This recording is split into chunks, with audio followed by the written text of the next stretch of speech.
Hello student.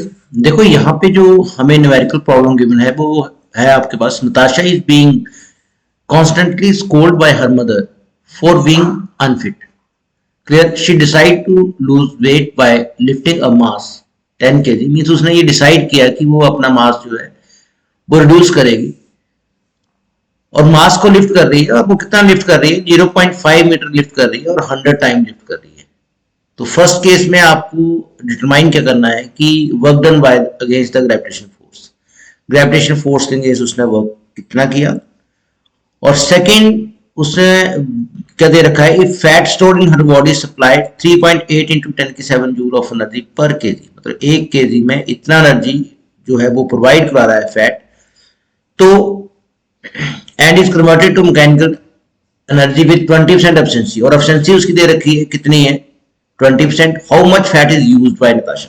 Natasha कितना fat use करेगी by doing this work. Clear. तो फर्स्ट ऑफ ऑल आपको गिवन क्या है वो आपको देखो यहाँ पे कि उसको गिवन जो है कि ये जो मास वो लिफ्ट कर रहा है ये मास 10 kg गिवन है। और इसको जो लिफ्ट कर रहा है वो लिफ्ट कर रहा है कितना? लिफ्ट कर रहा है वो 0.5 मीटर जो है उसको लिफ्ट कर रहा है। 0.5 मीटर लिफ्ट कर रहा है। और कितने टाइम कर रहा है? वो इसको कर रहा है 100 टाइम्स। मीन एन जो है यहाँ पे वो कितना आ जाएगा? 100। तो फर्स्ट उसको वर्क डन जो वो कर रहा है, वर्क डन जो उसका रहेगा वो उसकी आउटपुट रहेगी।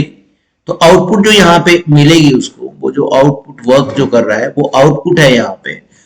तो आउटपुट यहाँ पे मैं लिख रहा हूँ और आउटपुट जो है that is the work against जो है वो ग्रेविटेशन फोर्स है। और वो वर्क आपके पास कितना आ जाएगा? वो अगेंस्ट ग्रेविटेशन फोर्स जो वर्क आएगा वो लिफ्ट करने के लिए वो आएगा mgh। लेकिन कितनी बार लिफ्ट कर रहा है?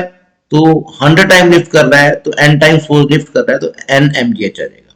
तो n यहाँ पे कितना आ जाएगा? n यहाँ पे 100 आएगा। मास जिसको वो लिफ्ट कर रहा है वो आपका 10 kg है। g की वैल्यू हम यहाँ पे लेंगे 9.8 मीटर पर सेकेंड स्क्वायर। और कितनी हाइट तक उसको लिफ्ट कर रहा है?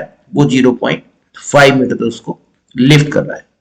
तो इसको अगर मैं सॉल्व करूं तो ये जो वर्क डन आता है ये वर्क डन आपके पास आ जाता है 4900 जूल। तो ये है उसकी आउटपुट। या फिर जो उसने पूछ रखा है यहाँ पे फर्स्ट पार्ट में, work against the gravitation force. अब ये तो आपका फर्स्ट पार्ट हो गया। सेकंड पार्ट में उसने हमें क्या डिटरमाइन करना है? हमें ये डिटरमाइन करना है कि how much fat is used. How much fat is used. ये जो उसने आउटपुट दी, ये वर्क जो किया, तो उसमें कितना फैट यूज हो रहा है ये आपको डिटरमाइन करना है। तो डिटरमाइन करना है तो हम सपोज कर लेते हैं कि वो m kg फैट जो है वो यूज कर रहा है। तो 1 kg फैट के लिए कितनी एनर्जी यूज होती है लिखी हुई है यहाँ पे।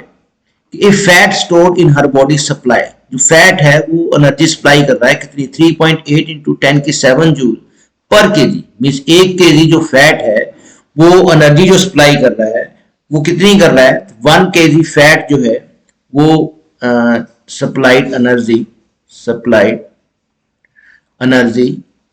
कितनी आ जाएगी? वो आपके पास आ जाएगी 3.8 into 10⁻⁷ जूल। ये 1 kg फैट जो है वो एनर्जी प्रोवाइड कर रहा है। तो हमें क्या निकालना है? कितने kg फैट वो यूज करेगा? तो हमने उसको क्या मान लिया? m kg fat.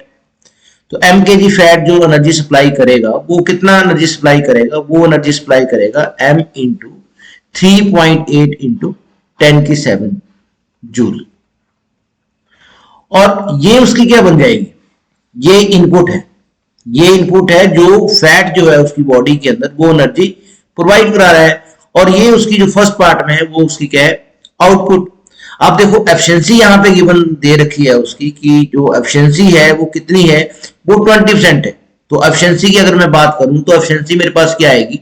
एफिशिएंसी मेरे पास आएगी जो उसकी आउटपुट एनर्जी है वो अपॉन जो उसकी इनपुट एनर्जी है वो उसकी एफिशिएंसी है। तो यहां से अननोन टर्म जो मास है वो हम डिटरमाइन कर सकते हैं।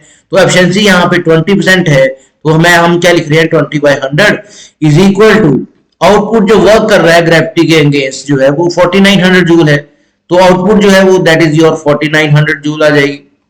इनपुट जो एनर्जी वो प्रोवाइड करा रहा है फैट उसका, वो इनपुट कितनी है, वो इनपुट ये है m इंटू 3.8 इंटू 10⁻⁷, तो m इंटू 3.8 इंटू 10⁻⁷ जूल। अब यहाँ पे देखो ये एक जीरो से ये जीरो हमारे पास कट जाएगी, अगर मैं 2 से यहाँ पे डिडक्ट करूं तो ये बन जाएगा 2 2 जा 4, 2 4 जा 8 और 2 5 जा 10, 245। 100 ये है, यहां से इसकी दो जीरो ये गायब कर दो तो कितनी हो रही 5। इट मीन m को यहां ले आओ तो m मेरे पास कितना आएगा, यहाँ पे m मेरे पास आ जाएगा 245 अपॉन 3.8 इंटू ये ऊपर जाएगी टर्म तो क्या बन जाएगी -10⁻⁵।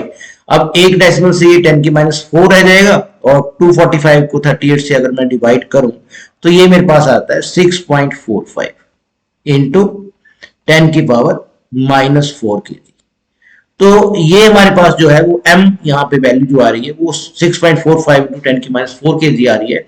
इट मीन्स कितना फैट वो यूज कर रहा है, how much fat is use, that is m kg। तो यही उसने पूछा था कि नताशा जो है वो कितना फैट जो है वो यूज करेगी। थैंक यू स्टूडेंट्स, अगर ये लेक्चर अच्छा लगा तो please share my lecture and subscribe my channel. Thank you.